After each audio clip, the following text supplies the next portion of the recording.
नमस्कार, मी सहयोगिता आणि आपण पाहता चाळीसगाव डांगांची ओळख सुराज्य मराठी। पाहुयात आजची घडामोड। अकोले तालुक्यातील राजूर येथे सकल आदिवासी समाजाच्या वतीने रास्ता रोको आंदोलन करण्यात आलं। धनगर समाजाला अनुसूचित जमातीमध्ये समाविष्ट करून घेऊ नये यासाठी मोठे रास्ता रोको आंदोलन राजूर या ठिकाणी करण्यात आलं। शासनाच्या धनगर धार्जिन्या व आदिवासी विरोधी धोरणाचा निषेध करण्यासाठी तसेच शासनाने धनगर एकच आहेत अशा प्रकारचा शासन आदेश काढू नये यासाठी आणि आपली रखडलेली पेसा भरती लवकरात लवकर करावी, आदिवासी मधील घुसखोऱ्यांना हाकलण्यासाठी आदिवासी समाजाच्या वतीनं कोल्हार घोटी हायवे राजूर या ठिकाणी सकल आदिवासी समाजाच्या वतीनं रास्ता रोको आंदोलन करण्यात आलं। यावेळी निवेदन सादर करणारे श्री ज्ञानेश्वर झडे साहेब, माजी सरपंच विजय पिचड, डॉक्टर विजय पोपेरे, मधुकर तळपाडे साहेब, सोमनाथ सुकटे साहेब, धर्मराज देशमुख, सोमनाथ हिले, संपत जाधव, अंबादास देशमुख, मच्छिंद्र असवले, चांगदेव पिचड, बाळासाहेब शेळके, जालिंदर नवाळी, गोरख परते व सखल 40 गाव डांगाना आदिवासी समाज मोठ्या संख्येने उपस्थित होता। माहिती प्रमाण तो धनगरांचा विरोध केलाय, म्हणजे धनगर आदिवासी नाही असं सुद्धा त्या कमिटीनं त्या रिपोर्टमध्ये केलंय। पण जाणीवपूर्वक तो रिपोर्ट हे महाराष्ट्र शासनाचा रिपोर्ट उघडा करत नाही का ते लक्षात येईल की धनगर आदिवासी नाही म्हणून। आणि तो जो Tata institute of social sciences याचा जो रिपोर्ट आहे तो अहवाल या शासनानं जाहीर केला पाहिजे, म्हणजे दूध का दूध आणि पाणी का पाणी होऊन जाईल। याच्या पुढचा जो मुद्दा आहे की आता हे धनगर आणि धनगर एकच आहे हे फक्त खेळण्याचा प्रश्न आहे। आणि या निवडणुकीच्या तोंडावर 31 विधानसभा निवडणूक आहे। महाराष्ट्रामध्ये जवळजवळ 2 कोटी धनगर समाज आहे आणि या धनगर समाजाचे मत मिळवण्यात व्हिडिओवाल्याला चांगलं शूटिंग घ्या। पहिला नाही घेऊन निर्मणीचं धरण फोडलं ना ते बापाच्या अवलाद नाही, कारण आमची जमीन गेलेली आहे। नालायकांनो, तुम्ही आमच्या पाण्यावरती पोहोचतात आणि आमचाच खाता नाही, आमच्या उलटता, हे तुम्हाला लाज वाटली पाहिजे। तुम्हाला मी सांगतो, माझं तळपडे साहेबांना फोन झाला, अनेक संघटनेला फोन झाला, साहेब तुम्ही एक पाऊस उचलताय का नाही, तर मला उपोषणला बसायचे। उपोषणला बसल्यानंतर जर त्याची दखल नाही घेतली तर पहिले जे अकोला तालुक्यामध्ये 5, 6, 7, 8 धरणं आहे ते काय तुमच्या बापाचे आहे का? आमच्या बापाची जमीन गेली म्हणून तुम्हाला पाणी प्यायला भेटतं। अरे दादा, तुम्ही म्हणता गरीब आहे, धनगर गरीब आहे, कोण म्हणतं गरीब आहे? 10 लाख रुपये घेऊन मिळता, 10 लाख रुपये घेऊन मिळता, तुम्ही म्हणाल कसे? तुम्ही म्हणाल कसे? अरे दादा, त्यांचे मेंढर जरी विकले ना जागेवर तर 10 लाख रुपये येतील। आमचा आदिवासी शेतकऱ्याचं जरी एक घर विकलं तरी 5 रुपये भेटणार नाही आणि तुम्ही म्हणता आम्ही गरीब आहे। अरे काय नाटकं उठवलेत? तर मला एक पहिल्या गोष्ट संघटनेला, आदिवासी संघटनेला म्हणणं आहे की आपल्याला गप्प बसून चालणार नाही, आपल्याला सूत्र हातात घ्यावं लागतील, आपल्याला हे न्यायासाठी लढावं लागेल। ज्या दिवशी जार निघेल की आदिवासींमध्ये धनगर घुसले त्याच दिवशी या ठिकाणी राजूरमध्ये माझं चॅलेंज आहे। पाणी म्हणजे काय सांग, लगेच आदेश होईल। पाणीला शब्द त्याला कळलं नाही, त्या बरगाडीचा काही करीत नाही। आता बरं होता घेत तुला बोलतात की आमची भाषा, तर खरं म्हणजे आदेश खेळायला भाषा लागते, बोली भाषा लागते, संस्कृती लागते, भौगोलिक संलग्नता लागते आणि खरं म्हणजे गरिबीचे, अशिक्षितपणाचे, संस्कृतीचे इतर खरं म्हणजे निकष आहेतच। मी फक्त फोनवर त्याच्याकडून रस्ता रोखीची परवानगी मागितली होती आणि आमच्या दरी साहेबांनी अर्ज पोलीस स्टेशनात दिला आणि त्यांनी परवानगी दिली, त्याबद्दल पहिल्यांदा आम्ही सोडे साहेबांचे आभार मानतो। त्याचबरोबर नायब तहसीलदार कुठे टाकले आपले नाही, गरज महसूलची आमची नाही, महसूलची, तर त्यांचे पण आभार मानतो, कारण आम्ही तिथे निवेदन दिलं होतं। तर प्रशासनाचे आभार। थोडासा उशीर होते, तुम्ही 15 मिनिट 15 मिनिटाची परवानगी दिली आम्हाला, पण जवळ आता अर्धा तास झालाय, थोडं एक शेवटचं भाषण आणि लगेच संपवतो आपण। पण आता हो निवेदन फक्त शासनाला कळवा। मित्रांनो, आता रस्ता रोको कशासाठी आपण पाहिलं असेल की मागील काही दिवसापासून शासन ते कोणतंही असो फक्त आदिवासींवरच का अन्याय करते असं मला प्रश्न पडतो। आणि अलीकडच्या काळामध्ये 2-3 प्रश्न पडले, त्यानिमित्त आपण हा रस्ता रोको करतोय।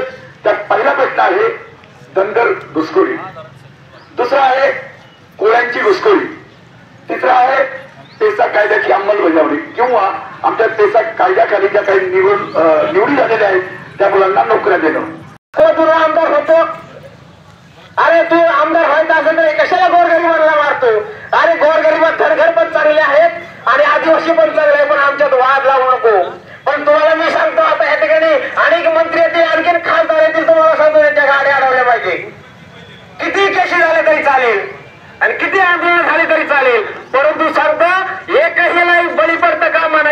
आपल्यावरती जर अन्याय होत असेल तर तुम्ही का आपल्या घरामध्ये येऊन दुसरा राहत असेल तर आपण त्याला का राहून द्यायचं. मी सर्वांना विनंती करतो, जर कधी आपल्याला एखाद्याने बांध कोरला तर आपण या ठिकाणी पोलीस स्टेशनला येऊन केस देतो. का माझ्या भावाने बांध कोरला, तो बांध तर जागेवर आपल्या भावाने कोरला, पण हे चोर आपल्या पोरांचा हात अधिकार हिसकून घेणं हे तुम्हाला दिसत नाही का. अरे काय आपण बांगड्या भरल्यात का आदिवासींनी? नाही, आदिवासी म्हणजे एका तुम्ही साधं समजू नका. तर तुम्हाला इतिहास सांगता पूर्वी तहसील कार्यालय. बरं, तुम्हाला धनगरांना आरक्षण पाहिजे, आम्ही कधी म्हटलो का तुम्हाला आरक्षण देऊ नका, तुम्हाला वेगळं घ्या. तुम्ही आमच्या थाटामधलं कसं विस्कता? तुम्हाला शासनाने गव्हर्नमेंटने दिलेलं आहे, हे काय हातात घेतले का आरक्षण? तुम्ही किती वर्षापासून तुम्हाला आरक्षण आहे? तुमच्या कितीक पिढ्या गेल्या, कितीक पिढ्या जात असताना तुम्हाला फक्त इलेक्शन आल्यानंतर हे सुचतं की आम्ही आरक्षण आम्हाला आदिवासींमध्ये पाहिजे. अरे दादा, तुम्ही आधीच आदिवासींमध्ये घुसले 10-15 हजार. कितीतरी लोक आमच्या आदिवासीच्या पोटावरती पाय देतात, नोकऱ्या करतात. तर माझं एक म्हणणं आहे सर्व आदिवासी बांधवांना, आपल्याला असं हे रस्ता रोक आंदोलन करून चालणार नाही. तर आपल्याला आपल्या अकोला तालुक्यामध्ये नाही तर पुन्हा महाराष्ट्रामध्ये आपल्या आपल्या आदिवासींमध्ये धरणं बांध. तर जे आदिवासी आज जो रास्ता रोको राजूर ठिकाणी जे आयोजित केला होता, तर महाराष्ट्रामध्ये जे आता धनगरांचं आदिवासींमध्ये घेण्यासाठी जी शासनाने कमिटी नेमली एकनाथ शिंदे साहेबांनी, तीच कमिटी मूलतः बेकायदेशीर किंवा असंवैधानिक आहे. आणि ही कमिटी ज्या येत्या निवडणुका होणाऱ्या विधानसभेच्या, त्या निवडणुका डोळ्यासमोर ठेवून धनगर समाजाचं मतदान ह्या सरकारला कसं मिळेल, त्यांच्या लोकांना कसं मिळेल, त्याच्यासाठी हा चुकीचा निर्णय शिंदे सरकार घेऊ पाहत आहे. आणि या निर्णयाला विरोध करण्यासाठी आणि ही कमिटी जी नेमली शिंदे सरकारनं, ती कमिटी रद्द करण्यासाठी आम्ही हा रस्ता रोको आयोजित केला होता. आणि गेले 15 दिवस झाले संपूर्ण महाराष्ट्रभर आदिवासी भागामध्ये, आदिवासी समाजामध्ये तीव्र असंतोष निर्माण झाला आहे शासनाच्या निर्णयाच्या विरोधात. परंतु सगळ्या भागामध्ये आंदोलन झाली, परंतु अकोला तालुका एवढा आदिवासी तालुका असून या भागामध्ये धनगरांचा जो मुद्दा एवढा असतानाही इथं कुठले आंदोलन पेटलं नाही. म्हणजे ह्या लोकांना, हे लोक सगळं राजकारणाच्या मागे हे लोक धावू राहिले, पण समाजाचं जे नुकसान होऊ राहिले या माध्यमातून, या आदिवासी समाजामध्ये जागरूकता नाही, ही जागरूकता आणण्यासाठी आम्ही हा रस्ता रोको केला आहे. आणि या रस्ता रोकोच्या माध्यमातून आम्ही भविष्यामध्ये अजून जर आंदोलन तीव्र करण्याची चुकीचा निर्णय शासनाने घेतला तर अधिक आम्ही आदिवासी समाजाचे तीव्र आंदोलन छेडू असं मी आपणास आवाहन करतो. नमस्कार, जय आदिवासी. म्हणजे आता रास्ता रोको कशासाठी आपल्याला सांगावं असं वाटतं, या शासनानं आदिवासीवर अन्याय अत्याचार चालवलेले आहेत. ते कोळी असतील, धनगर असतील, जो उठतो त्यांना आदिवासीमध्येच खरंच सवलती हव्या आहेत. आणि आता जो ज्वलंत प्रश्न आहे तो धनगरांचा, धनगरांना आदिवासीमध्ये घेण्यासाठी धनगड आणि धनगर अशा प्रकारचा चुकीचा उच्चार करून त्यांना तो GR काढायचा आहे. त्यासाठी एक समिती गठीत करण्यात आलेली आहे. ती गठीत केलेली समितीच मुळात बेकायदेशीर असल्यामुळे ती समिती रद्द करावी यासाठी आमच्या आदिवासी समाजाचे बरीच आंदोलनं झाली.